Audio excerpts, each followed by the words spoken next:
Bem-vindos ao Fale Direito, eu estou aqui com o Ticiano da Como Registrar, meu nome é Eric e a ideia aqui no nosso podcast é passar informações complexas de forma simples. Bem-vindo, Ticiano. Obrigado, meu irmão, valeu pelo convite. Valeu. E a ideia hoje, pessoal, é a gente falar um pouco sobre Legal Tech. Ticiano, fala pra gente aí o que é Legal Tech.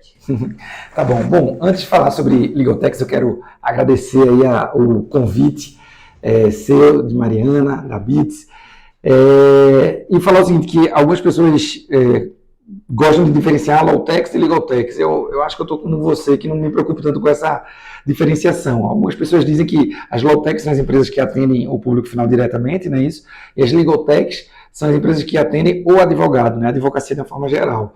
E basicamente as startups que lidam com o direito, né? Com o setor jurídico. Aliás, Eric é uma das maiores autoridades no país nesse assunto. Ele é fundador da Associação Brasileira de Legal e Law Techs e um dos precursores da advocacia para startups aqui, que é um tema que a gente gosta tanto de conversar, né?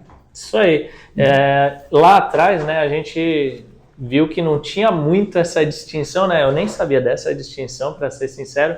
Lá atrás, por que virou a B2L, né? Tinha uma briga entre quem queria chamar de Legal Tech e Law Tech. Aí, vai 2 L's e pronto, acabou. E se a gente olha até para fora, né, no mundo, a galera usa Legal Tech, né? Sim. A galera não usa Law Tech.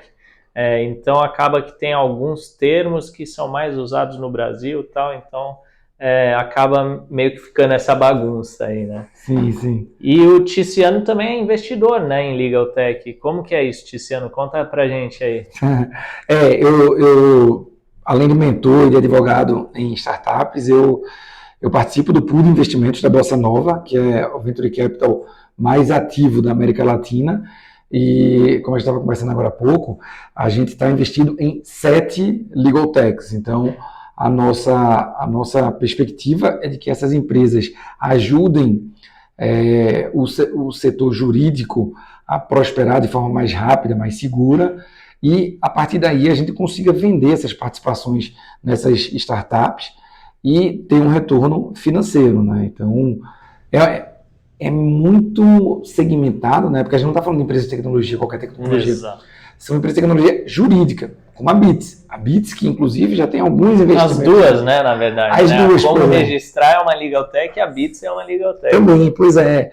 A gente tem esse desafio e esse prazer, né, que é entrar na advocacia para buscar algo que não sejam os processos judiciais, né, que não sejam apenas os processos judiciais, né, e sim essa compreensão do direito de uma forma mais, digamos, mais serena, mais tranquila, não tão pesada quanto foi na nossa faculdade, né? Exato. E isso vai muito de encontro com o que a gente faz aqui, né? Explicar as coisas, porque, na verdade, no mundo jurídico, a galera usa um palavreado muito difícil, rebuscado, e aí gera esse peso que você falou, né? Dentro do direito. Mas me conta uma coisa, você que está investindo em Legal Tech, onde que você acha que está a disrupção, as tendências de inovação dentro desse mercado? Cara, excelente pergunta. Bom, ontem eu estava conversando com o Vitor, até que Vitor entende tudo aí de inteligência artificial e tal, blockchain, tudo que é inovação, essa parte de tecnologia, ele entende tudo. E nós estávamos conversando sobre um jantar que tivemos agora com a Bossa Nova, do Board de Investimentos, e uma pessoa suscitou a seguinte questão: vamos criar um grupo de investidores para inteligência artificial. E o pessoal refutou porque disse o seguinte: na realidade, qualquer empresa inovadora hoje em dia tem que ter inteligência artificial. O teu exemplo é maravilhoso, porque você poderia fazer o legal design por meio de uma consultoria. Olha, vou fazer a consultoria, eu cobro X para revisar os documentos de vocês e vou entregar esse trabalho. Tudo bem, vocês olharam para a escala e disseram, eu vou cobrar muito menos, mas vou entregar isso de forma extremamente personalizada e vou alcançar aquela escala. Essa é a ideia. Pois é, então isso é simplificar o direito. A gente fala muito, o primeiro episódio aqui do podcast foi sobre inteligência artificial. Então quem não viu pode correr lá e ver o episódio de inteligência artificial. E o que a gente fala? O futuro da inteligência artificial não é a inteligência artificial, mas como ela é aplicada para certos nichos, né? Então todo mundo está especializando a inteligência artificial para aquele nicho. Então, no início teve essa corrida pelas grandes tecnologias, né? ChatGPT, Bard, Claude, etc. E agora é o quê? Como que eu aplico isso para um nicho específico, né? Perfeito. E aí cada um está com a sua inteligência artificial. E aí é o que você falou, cara, eu vou investir em inteligência artificial como um gênero mesmo, ou será que é aquela espécie específica ali para a gente trabalhar a inteligência artificial aplicada a um mercado? Porque essa aqui vai ser muito melhor do que o conceito geral, né? Sim, perfeito. Essa é a Perfeito. ideia. Pois é. E é bom que a gente chegue nessa conclusão, porque a gente percebe que o direito, na realidade, não precisa mudar em termos de hard skills, essas, digamos, das leis, das matérias, efetivamente. Mas as soft skills, que até outro dia eram desconhecidas, você é um dos principais responsáveis por essa discussão ao longo do Brasil. A gente tem que enfrentar essas mudanças. A inteligência artificial é uma ferramenta, né? Indispensável, mas é uma. E quais são as outras? Cara, eu acho que a preocupação com a velocidade, com a agilidade e com a segurança são, de fato, indispensáveis. O que a inteligência artificial faz, eu vi uma frase esse dia que eu gostei muito. Me parece uma filosofia de boteco já, mas é muito boa, que é o seguinte. Diz que a inteligência artificial não é melhor... Não, desculpa. Nenhum ser humano é melhor do que a inteligência artificial e nenhuma inteligência artificial é melhor do que um ser humano usando a inteligência artificial. Exato, é esse o ponto. Ninguém vai ser substituído pela inteligência artificial, mas vai ser substituído por aquela pessoa que sabe utilizar. Perfeito, perfeito. É aquela história, aquela pessoa que lá atrás, há 10, 20, 30 anos, entregava lá o cartãozinho de estacionamento, o papelzinho de estacionamento, aquela pessoa que foi substituída, ela não foi substituída porque ela era ruim, é porque ela, na verdade, estava ali por um tempo determinado. Exato. Aquilo ali não era para ser daquele jeito. Mas não precisa.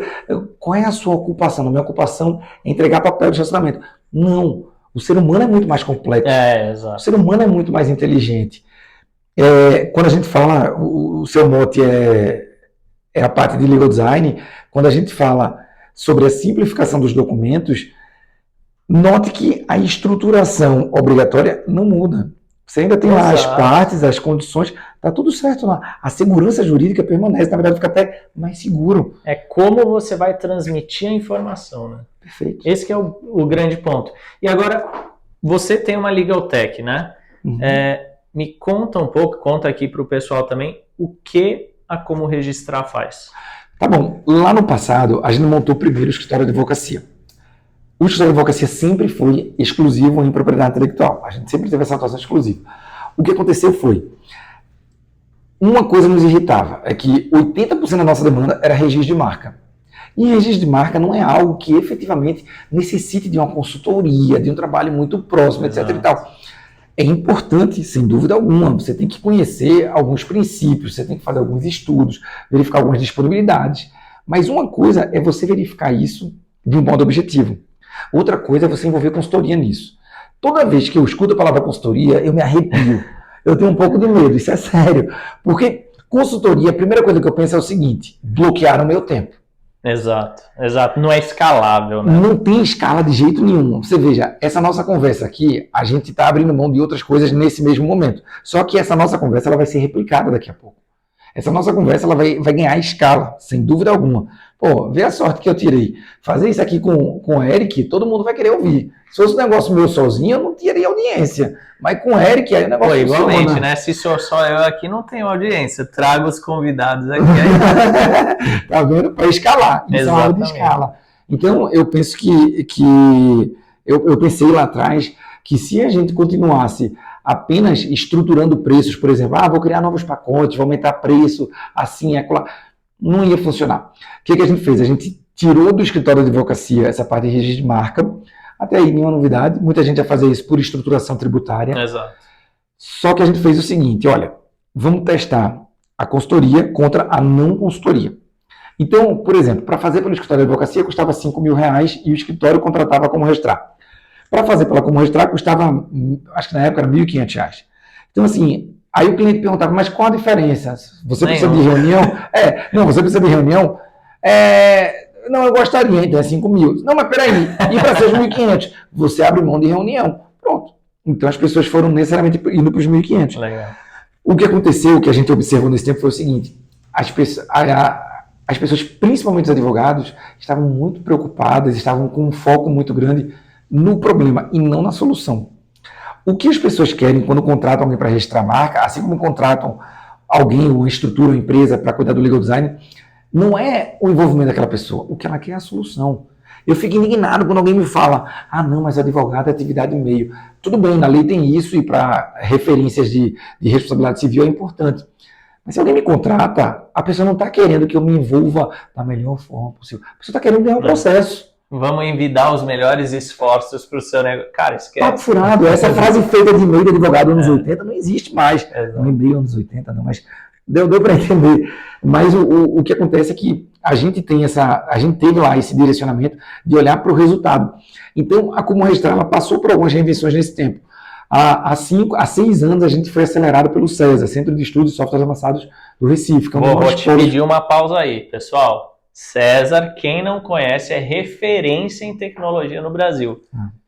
Como que significa É Centro de Estudos em Softwares Avançados do Recife. Pode pesquisar.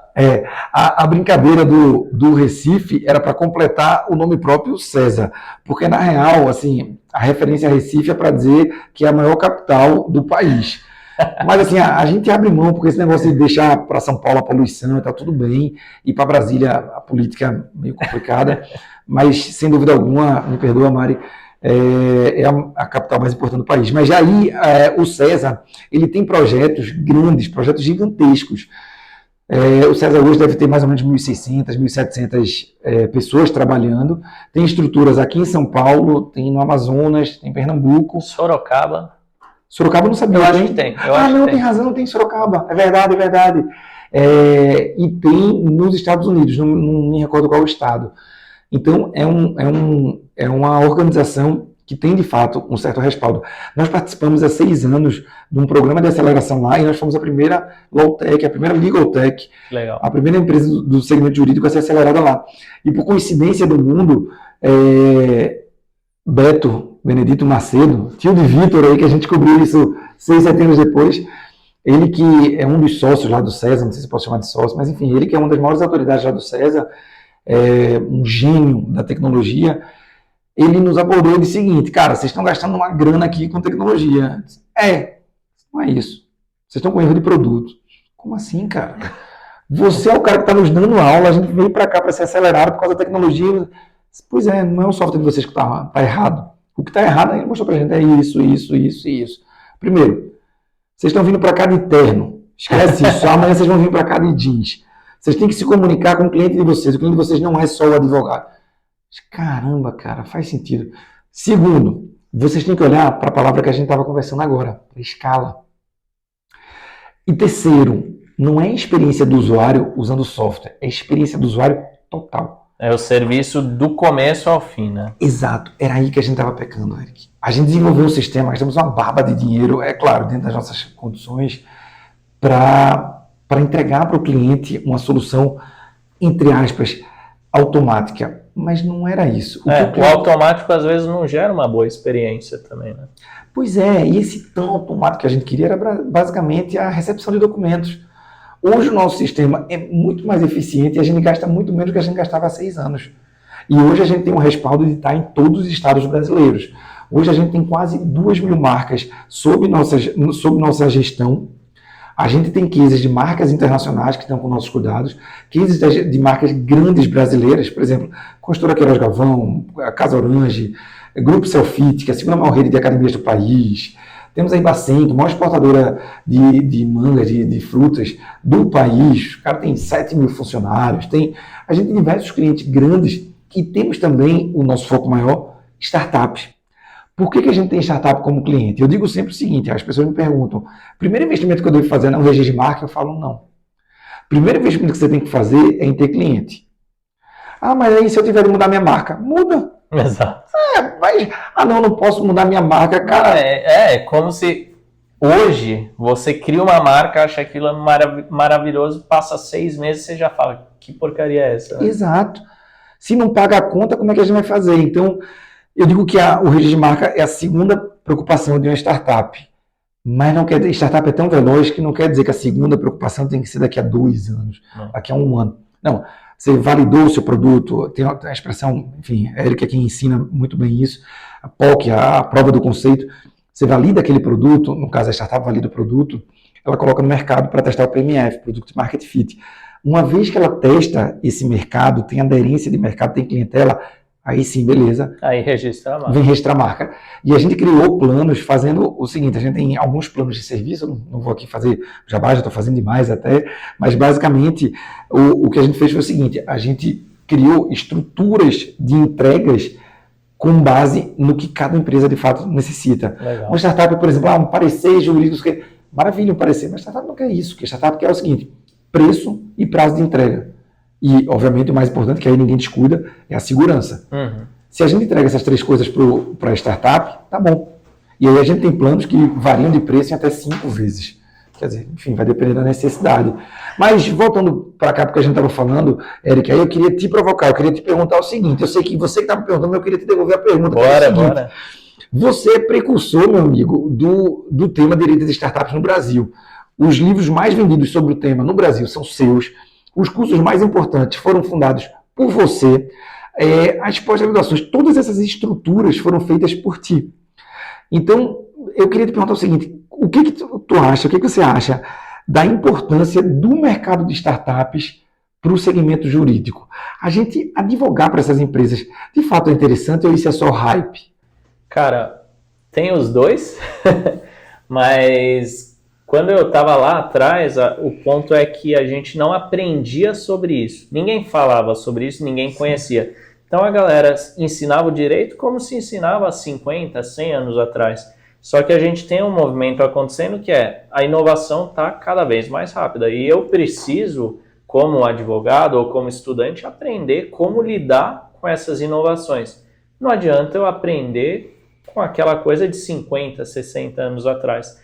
Então, aí eu acho que sim, a gente precisa aprender isso e é importante, mas não é o único mercado. Agora, o que acontece? A startup é só um pedaço disso. A startup, ela foi meio que o gatilho, né? E aí, como todo gatilho, gera muita hype, né? Muita moda. Uhum. Mas o grande ponto é que depois dessa moda, o que vai acontecer? Eu não vou ter só startup, todas as empresas estão se digitalizando. Então, o aprendizado que você tem com a startup, por exemplo, na verdade serve para qualquer empresa no momento que ela se tornar digital. Para quem não entende, qual a diferença de startup e empresa? Qual que é a diferença, então, entre startup e uma empresa? Uma startup, ela tem alguns requisitos, né? Então, primeiro, start, né? Começo, ela está no começo da vida dela, beleza. Segundo ponto, como ela está no começo, ela tem pouco recurso disponível. Então, boa parte das coisas que vão ser feitas na startup vão ser os fundadores aqui que vão executar. Não é igual um sócio da Petrobras que nunca pisou na Petrobras. Além disso, eu preciso operacionalizar meu produto por meio de um MVP. O que o Tiziano falou agora há pouco, né? É o MVP. Eu estava lá tentando construir um negócio, não era aquilo, tive que mudar, beleza. Então, MVP é o mínimo produto viável. Né? É o produto tosco, uma versão incipiente daquilo que você quer fazer e que, de alguma forma, alguém está disposto a pagar por aquilo, para você ter o que você falou, né? Product Market Fit. Isso. É até importante você falar, Eric, a questão do MVP, que é aquela história, se você demorar para lançar o MVP, você está perdendo. Já está errado. Não é? O MVP é, de fato, essa versão tosca. Adorei, foi muito bom tu usar essa palavra, porque faz total sentido, mas desculpe. Não, e é o que você falou. O pessoal brinca, né? Se você não tem vergonha do seu MVP, não é um MVP. Perfeito. Aí já é um produto completo. Porque você demorou muito para lançar. Exato. E aí, qual que é o problema? E é isso que a startup vai combater, né? Antes, as pessoas demoravam anos e gastando muito dinheiro para lançar um produto pronto, perfeito. Chegava lá no mercado, ninguém queria. Por quê? Não validou durante essa construção. A startup é diferente, ela vai criar uma versão tosca, vai falar, Tiziano, você compra? Não compro por causa disso. Então, calma aí, eu vou ajeitar. Tiziano, você compra? Cara, vou testar qual que é. E aí você vai incrementando ao longo do processo. Então, isso é o que a startup vai fazer, porque ela não tem dinheiro, ela tem que otimizar os recursos. Sim. Como ela não tem dinheiro, surge uma indústria para atender essas empresas que se chama Venture Capital, Perfeito. que são os investidores, como o Tiziano aqui já falou que investe em startup, são investidores que vão acreditar naquilo e como eles acreditam naquilo, eles vão apostar o dinheiro deles, porque como tem um alto risco, tem alto retorno. Então aí a gente tem isso. Só que o produto da startup está na base do que você falou, tem que ser escalável. Eu tenho que conseguir vender uma unidade adicional daquele produto sem incrementar muito meus custos. E aí que eu vou conseguir uma escala. Se eu for abrir um supermercado, eu vou ter que gastar 3, 4, 5 milhões a cada supermercado que eu vou criar. Então não escala. Uma startup não. Quanto custa para eu virar cliente de um iFood? Virar cliente de Spotify? Custou o quê? 1 centavo para eu baixar o aplicativo, talvez? Então é essa a ideia, né? Então isso seria a startup. E aí, quando a gente fala de advogar para esse tipo de empresa com essas características, não adianta eu tratar ela como uma grande empresa. Eu preciso aprender a lidar com esse tipo de característica. Então chega lá você, como você falou, né, engravatado, de terno, falando um monte de juridiquês, cara, não vai dar certo. Verdade. A pessoa vai olhar e vai falar, caramba, aí olha lá, é o pessoal da Receita. Não vai dar certo. Então a gente tem que tomar esse cuidado para entender, primeiro, a lógica de comunicação com essas pessoas e depois a lógica de funcionamento. Porque se essas empresas têm todo um funcionamento diferente das grandes empresas que a gente conhece, aí eu tenho especificidades. Então imagina se você fosse o criador do Uber e chegasse para mim, quero fazer aqui um serviço que conecta pessoas a outras pessoas que estão dirigindo um carro. Eu ia te falar, cara, não dá. Isso aí pela lei é proibido, só quem pode fazer é táxi. Excelente intervenção. Então imagina se um advogado que não entende essa dinâmica vai aconselhar esse tipo de empresa. É isso que você vai ter. E aí não tem inovação, permanece tudo no status quo e pronto. Agora, se ele chega para um advogado que sabe como funciona essa dinâmica de mercado, aí vai. E aí é muito interessante, tem um amigo meu que ele sempre fala, don't break the rules, bend the rules. Então não quebre as regras, mas de alguma forma torne elas maleáveis, né? Então você não vai quebrar uma regra, mas você vai tentar de alguma forma atuar dentro dessa legalidade para viabilizar um negócio. E acho que isso está no cerne de quem é advogado de startup. É você viabilizar coisas novas, porque ninguém tinha planejado o direito para aquilo. Perfeito.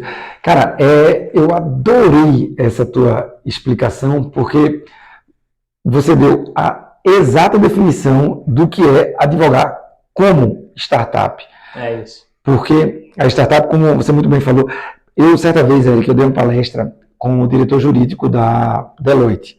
Legal. Não me recordo o nome dele. E ele falou uma definição que eu adorei.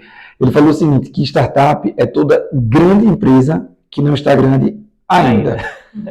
E o que for ao contrário, por exemplo, uma startup que venha a quebrar porque não se tornou uma grande empresa, ou que ela fique pequenininha, ou sei lá o quê, ok, ela estava ali no Vale da Morte, ou enfim, que aí eu acho que a gente não vai entrar nesse assunto, mas foi muito bom você falar isso, que eu converso muito sobre isso, eu tenho um curso chamado Oceano Azul do Direito, e aí eu estou aproveitando para fazer o jabá, e a gente tem a seguinte provocação, advogando em startups, aquele advogado interno, que aliás, Eric é uma das maiores também autoridades do país, foi gerente jurídico global da EasyTax. Então, ele conduzia esse movimento de não quebrar a regra, e sim driblar, digamos, os percalços, as impossibilidades, tornando-as viáveis. Exato. E advogando em startups, que foi o que você fez, advogando para startups, que foi o que você também sempre fez, e advogando como startups, que é o que você mais faz. E é o que eu digo, eu costumo brincar dizendo que é o seguinte, o mais alto grau de êxito, na minha humilde opinião, na advocacia é você advogar como startup.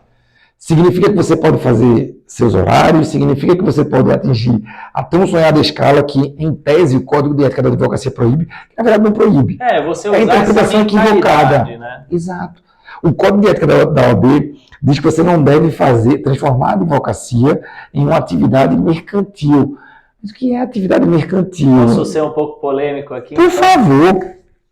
Vamos analisar também o quanto o que está escrito ali também é feito só para tentar moldar certa camada da advocacia. Quem está se beneficiando com isso?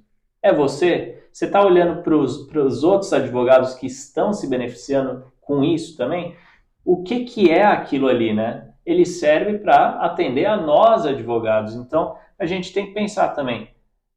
Tem uma entidade que ela existe por si só e que está aqui governando todo mundo? Não. É a gente que é formado como advogado ou é advogado que tem uma entidade para defender os nossos interesses e a gente tem que estar representado ali. E não ficar limitando ali de qualquer forma, putz, eu não posso fazer isso porque existe um texto que eu acho que não me permite fazer tal coisa. E é isso que a galera faz. E aí não entende o que é aquilo. E a interpretação, a gente aprende isso no direito, a interpretação evolui.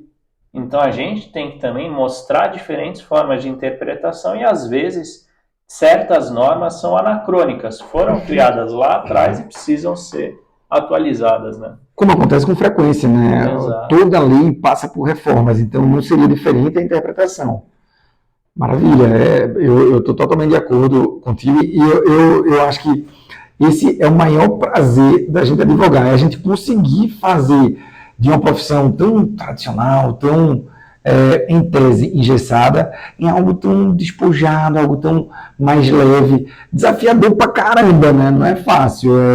Eric, quando cria a Bits, ele não cria apenas porque, não, agora eu não vou usar mais terno. Não, pô, tem uma série de outros desafios. Por exemplo, advogado não entende nada sobre programação, não entende nada sobre marketing, não entende nada sobre vendas, não entende... Não, eu entendo sobre vendas, eu vou aumentar meus honorários. Não dá, amigo, não dá. Recentemente a gente teve no escritório de um querido amigo nosso, um escritório grande, e ele estava falando sobre os custos e tal, e assim, eu tenho certeza absoluta que é completamente impossível, inviável, alguém hoje que não seja filho do tal advogado, ou sei lá quem, e monte um escritório desse tipo. Não dá. Exato. Se torna inviável, né? Você precisa se adaptar à nova realidade. A gente está numa lógica cada vez mais de desmaterialização e desmonetização, né? Então, o que acontece? A gente aqui, não sei quem está ouvindo a gente também, mas a gente nasceu numa época em que a gente usava Walkman, Discman, iPod, essas coisas todas. Cara, hoje você não precisa de nada disso, é baixar um aplicativo. Desmaterializou aquilo. Você continua com o produto ou serviço, mas não tem mais a matéria. E em determinado momento a gente chega na desmonetização. Você hoje ouve música sem pagar R$40 por um CD que tinha 10 músicas. Eu posso entrar no YouTube e ouvir de graça uma música. Perfeito. Agora, o que a gente precisa entender e que o advogado também precisa entender e que os escritórios precisam entender? Existe uma nova moeda para isso acontecer. Qual que é? Dados. Então, como que a gente pode utilizar? Eu não vi até agora nenhum escritório se alavancando em cima de dados, né? Eu gosto muito de um exemplo que a gente tinha na EasyTaxi, né? E eu nunca imaginei. Então, imagina que os taxistas estavam rodando com o smartphone e indo de ponto A para B. Em determinado momento, a internet cai. Ótima oportunidade para eu vender esse dado. Eu não estou vendendo dados de pessoas, mas esse dado para uma operadora de telefonia. Fulano, aqui você tem uma área de sombra. Não tem internet ou cobertura do seu celular aqui.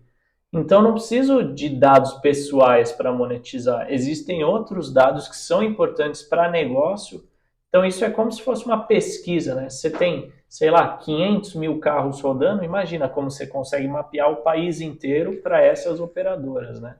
Então, acho que isso é muito legal. E eu não vi até hoje E já fica a dica aí para quem está ouvindo, né? Não Bom, via tá. advogado nem escritório usar isso como modelo de negócio. Perfeito. Eric, você falando isso, você me lembra duas coisas. Uma, ontem eu tomei café da manhã com um amigo nosso em comum, Fred Ferraz, montou a Capital Login, Corrier, vendida para o grupo da Velo, Constellation e tal, e a gente estava conversando sobre jurimetria, que é basicamente isso que Eric está falando, mas aplicado ao direito. Fred estava me falando sobre uma situação que era o seguinte, eu não sabia, mas mais de 30% dos processos judiciais contra companhias aéreas acontecem em Roraima.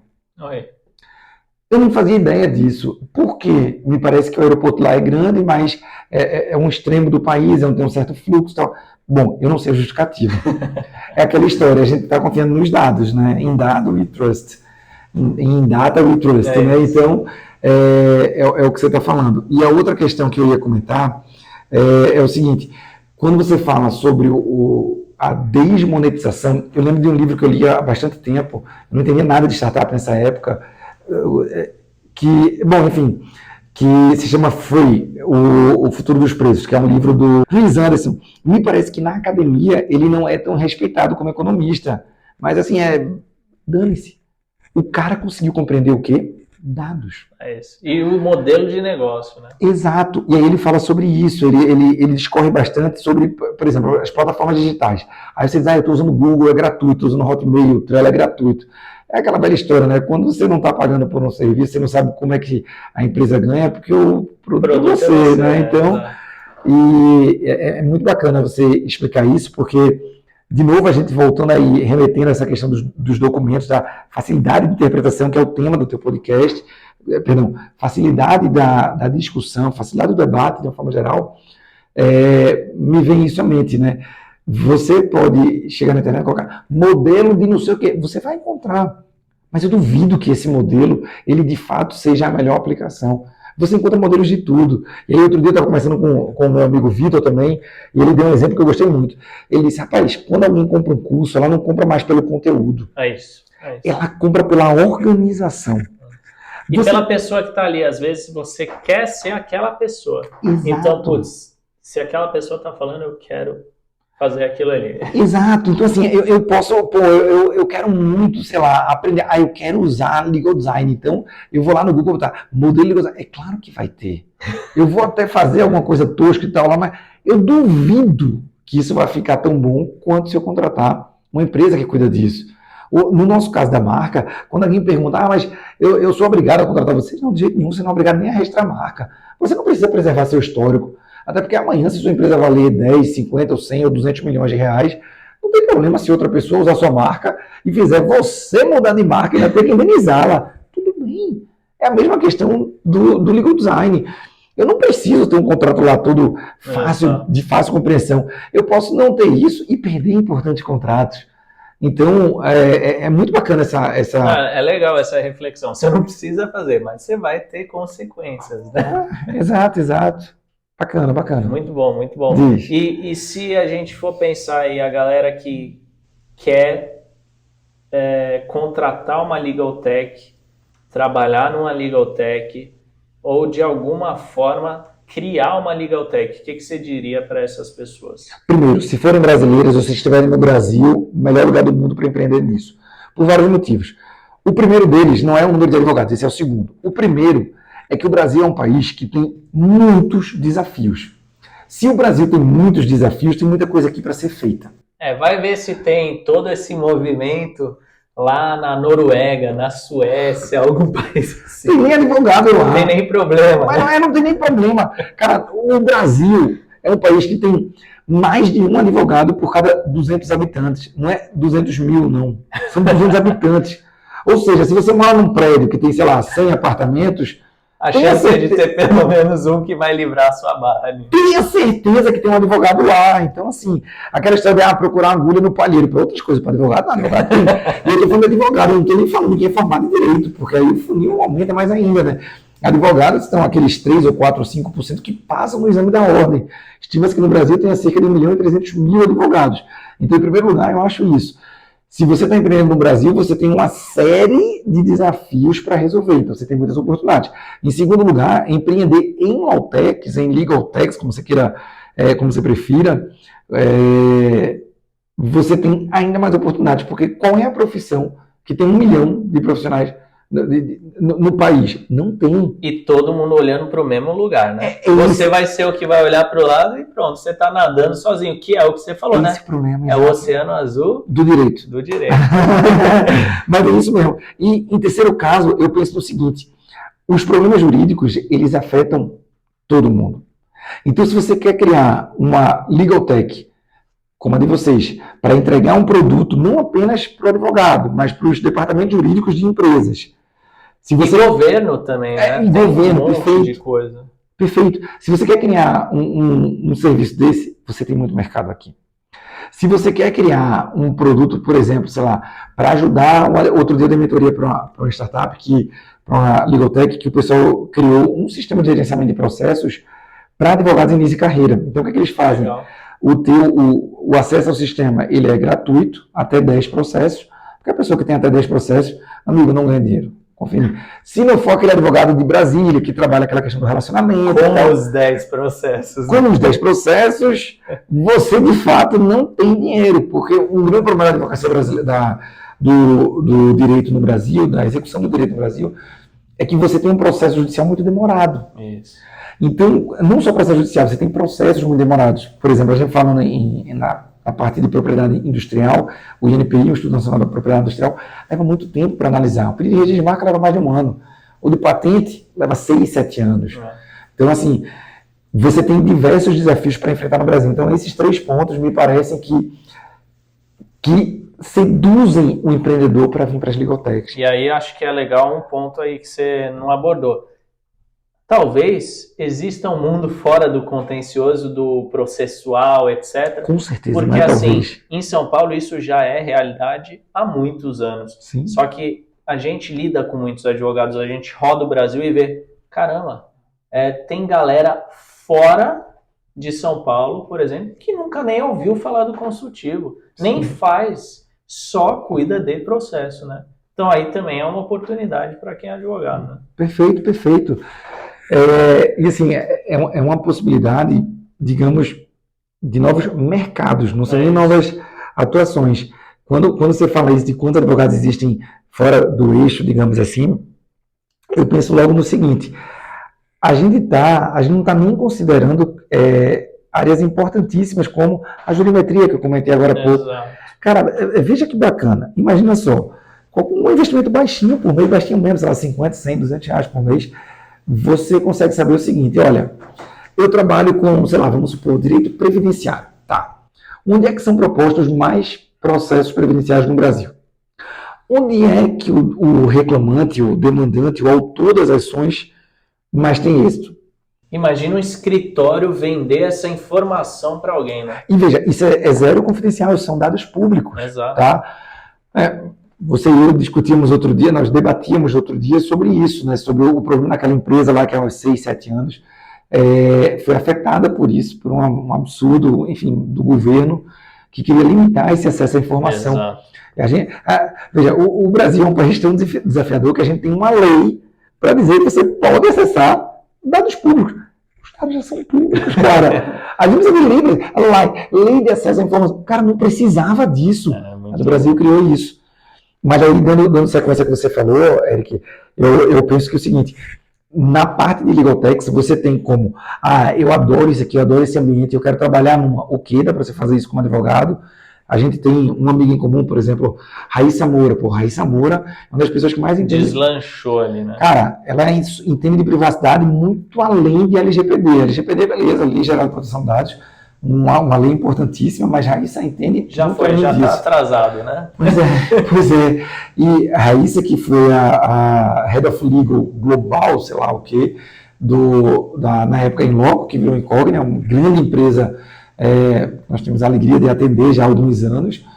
Hoje no Nubank ela, né? Então, ela saiu da Incognia e hoje ela está como DPO, né? Ela está como líder desse segmento lá no Nubank. Você conversa com Raíssa, o que Raíssa menos fala é em processo judicial. É isso. Porque ela está preocupada em tratar de uma startup pensando como startup. Eu acho que, assim, como diz a turma aí do mercado de luxo, o último grau de sofisticação é o simples. É você compreender como fazer o simples que uma startup faz. Aliás, tem um livro muito bom que fala que não basta ser startup, ou seja, não basta ser simples, você tem que ser uma startup enxuta. A teoria lá do Eric Rice, da linha startup. Quer dizer, já é enxuto, mas dá para ser ainda mais enxuto. Você nota que, aí de novo, eu vou encerrar isso que eu estou falando, já estou me alongando demais, que você está comentando sobre as áreas do direito, o que a gente pode fazer nessa advocacia para startups.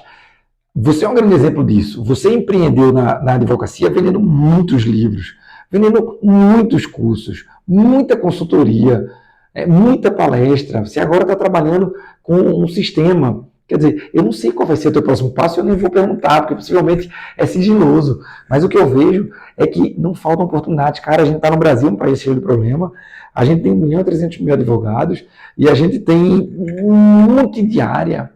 Vou aproveitar essa deixa. Então, quem fica falando, não, na minha cidade, no meu estado, no meu país, cara, você está exatamente como todo o resto. Então, se não existe aquilo, você pode ser a pessoa que vai criar.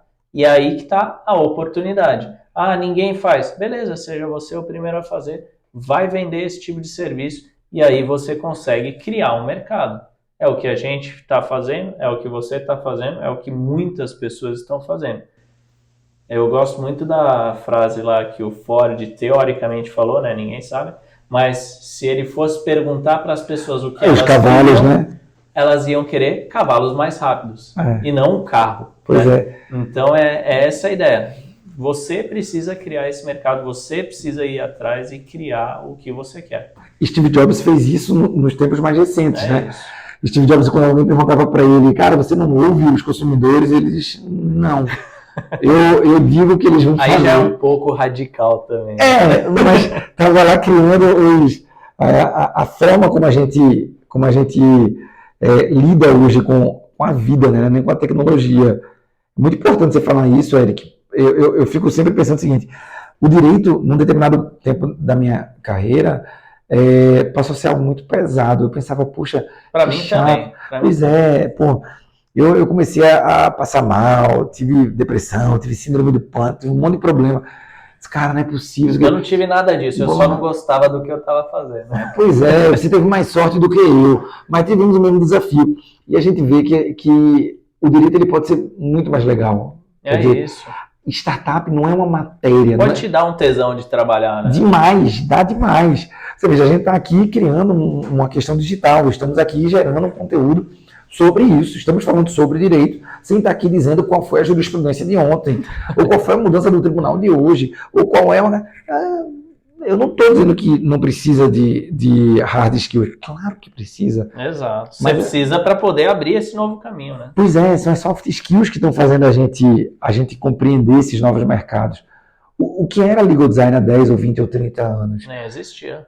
Pois esse movimento que vocês estão liderando aí no Brasil, ele mostra para a gente exatamente o que você acabou de falar. Você criou esse mercado. Quer dizer, não é que as pessoas estivessem satisfeitas com os contratos, é porque elas não sabiam que dava para ser diferente. Inclusive, existe uma pesquisa do MIT que saiu esse ano que fala nem os advogados gostam da forma como eles fazem os documentos. Então é isso, né? Se não gosta, por que continua, né? Pois é. Então acho que é isso. E explica aí pra galera, o que é o Oceano Azul do Direito aí? Tá bom. O Oceano Azul do Direito, pessoal, é nada mais do que essa conversa alongada. O que a gente buscou fazer foi o seguinte, a gente buscou ter essas reflexões e explicar um pouco como os advogados, principalmente os novos advogados, podem encarar o direito sem esse peso que a gente encarou. Sistematizar o caminho das pedras ali, né? Exato. A gente fala sobre táticas de venda, de networking, porque networking sempre vai ser importante. Fica a dica, a melhor coisa que você faz na sua vida é aprender a fazer networking. Pois é. Mas networking com estratégia. Eu lembro que quando eu estava no início da faculdade, alguns amigos me falavam que você tinha que ir para restaurantes caros todos os dias para poder conhecer pessoas bacanas. Eu tentei fazer isso, depois de um mês eu estava quebrado. Quebrado e gordo. Hoje, graças a Deus, eu não estou quebrado, gordo ainda estou, mas isso se resolve. Daqui a pouco eu vou resolver. E eu concordo com você, eu acho que uma das coisas mais importantes é a gente fazer network. Tá aqui o exemplo da nossa amizade. Hoje, Eric é um querido amigo, mas para mim sempre foi um professor liderando esse movimento, digamos assim, na advocacia. Eu fui atrás de Eric e disse, pô, rapaz, adoro esse trabalho que você está fazendo, tal, que bacana e tal, você roda no país inteiro e tal. Eu lembro que teve um ano que a gente conversou e Eric foi, me parece que 13 ou 14 vezes em um ano para Recife, não foi? Cara, eu ia todo mês. E acho que isso é legal, né? A gente se conheceu com o networking, virou amigo. E assim, o grande ponto do networking para ele funcionar é isso. Você não está indo ali com interesse de vender alguma coisa assim. Você realmente está genuinamente querendo ajudar ou contribuir e isso depois retorna para você, né? Podia chamar talvez networking de karma, né? Qualquer coisa assim, né? Você está falando sobre o último livro que eu li. Eu terminei de ler esse livro recentemente, chama Dar e Receber. Esse livro fala exatamente disso. Diz o seguinte, ó, é quase que um karma. Faça o bem, esse bem vai retornar. Veja, eu estou cansado de ter benefícios profissionais por causa de Eric, por causa de Mari, mas não são benefícios financeiros. Ele não me cobra nada por mandar um cliente para mim. Eu não cobro absolutamente nada por divulgar o trabalho deles, que é um trabalho espetacular. E isso, se a gente for fazendo aos pouquinhos, quando a gente menos esperar, tem um monte de gente trabalhando para a gente. Quer dizer, a gente tem um monte de vendedor na rua nos ajudando de forma legítima. E é o efeito de rede, né? Por isso que é network, né? É o efeito de rede. Só que a galera não entende isso, né? A galera vai tentar sai aqui tentando vender loucamente e tem nada a ver, né? Mas veja que importante. Eric, quando estava empreendendo isso, viajando nessas, 13, 14, 15 viagens por ano lá para o Nordeste, ele conseguiu algo mais importante do que um IPO da Beats, que daqui a pouco vai acontecer. Ele encontrou o amor da vida dele, Mariana. Você veja, ele nessa busca tão constante pelo crescimento profissional, pelo crescimento pessoal e tal, ele atingiu o apogeu, que foi encontrar a esposa da vida dele. Pronto. Sim. Então notem que essas coisas elas vão se relacionando. É um eterno romântico esse Tiziano. Eu não, o eterno é você. Aliás, um dos casamentos mais lindos que eu fiz na minha vida foi o deles. Minha esposa, inclusive, brigou comigo no casamento deles, porque ela disse, nosso casamento era para ter sido assim. Aí eu pensei, se você quer casar com o Eric, ela disse, não, eu casei com a pessoa certa, mas eu queria esse casamento. E de fato, eu também queria. Mas, bom, notem que até o casamento deles tá nesse contexto. Ele foi para o Nordeste até para se casar. E, enfim, mas voltando para a nossa história aqui, é muito bom conversar comigo, porque a gente traz essas questões. E voltando aqui para a nossa história, é muito bacana a gente enxergar essas oportunidades no direito, né? Eu duvido que lá atrás, quando você estava viajando aí, feito um louco, isso é claro, pré-pandemia, viajando como um louco no bom sentido, pelo país inteiro para dar essas palestras, esses cursos, esses treinamentos, eu duvido que você pensasse que, não, daqui a pouco eu vou mudar essa minha atuação, já vindo de uma empresa que ele foi um dos responsáveis por torná-la muito grande, você foi para a empresa, ela era grande, mas você tornou aquela empresa muito maior, especialmente na área jurídica, e eu duvido que você tivesse em mente, eu vou criar uma empresa que vai cuidar de facilitar os documentos. Quer dizer, as coisas vão acontecendo, né, cara? Você tem que estar predisposto a fazer aquilo. E acho que, no final, essa é a grande palavra, né? A gente se predispor a mudar as coisas e aí, no caso, em Legal Tech, né? Trazer tecnologia para o direito. E o que a gente está fazendo pela Como Registrar é o seguinte, lá atrás a gente estava na história de registrar marca e compreender como era o comportamento do nosso cliente em relação a preço. Hoje, a Como Registrar, ela é a ponta do iceberg. A história do registro de marca no NPI é apenas o início dos nossos trabalhos. Hoje a gente ajuda nossos clientes na expansão do negócio, seja através de formatação de franquias, seja através do licenciamento, seja através da busca por investimentos. Então, a Como Registrar, eu digo que ela é o primeiro ponto de contato com o cliente. Veja, ninguém pode dizer que não é cliente da Como Registrar porque não tem condições, porque primeiro, a gente tem um monte de coisa gratuita. Segundo, os nossos planos pagos são a partir de R$ 99. Então, amigo, veja, Se você está ouvindo esse nosso podcast, você gastou mais do que isso no seu celular. Então, R$99 você tem. E terceiro, uma coisa que a gente criou exatamente por esse aprendizado, que Eric é tão disseminador de conteúdo e tudo, foi organizar essa discussão em um curso chamado Oceano Azul do Direito. Esse curso nada mais é do que um empacotamento das questões mais importantes, em nossa opinião, não nossa, minha, mas nossa dos profissionais que debatem esse assunto do direito. Então, como é que você pode ser um advogado interessante, um advogado sedutor nos dias atuais? Pô, será que tem que ser com investimento no terreno mais caro? Será que tem que ser o carro mais caro? Será que tem que ser, não, você tem que ir para todos os congressos? Veja, não sei se é isso. Aí eu vou até opinar, né? Você falou, R$99 não tem dinheiro para isso, mas para o terno e para o carro tem. Cara, você tem que alocar eficientemente seus recursos, saber onde que você vai chegar, o que vai te levar lá, né? Perfeito. E às vezes você investir no seu negócio, na sua formação, como você está fazendo aqui, trazendo para as pessoas, é o que vai levar a pessoa para o próximo passo, né? Perfeito. E esse próximo passo pode ser o passo decisor, pode ser o passo que de fato vai trazer uma carreira muito mais prazerosa para a advocacia de vocês. Eu penso o seguinte, a advocacia está muito além de processos judiciais, mas ela é, antes de qualquer coisa, organização de processos. Eu não sou de área nenhuma ainda, eu sou recém-formado, não sei o que fazer. Faça o seguinte, primeiro você vem para o Oceano Azul do Direito, e aí você vai fazer uma parceria com a BIT, você vai fazer uma parceria com a Comum Registrar, uma parceria com diversas plataformas, e você vai ser um hub de negócios jurídicos. Qual vai ser o custo para isso? Eu te garanto que vai ser muito menor do que a cerveja que você vai tomar hoje, tá bom? Então, velho, brigadíssimo mais uma vez. Vida longa e sempre próspera a BIT e ao podcast. Obrigadão, viu? Valeu, velho. Valeu, gente.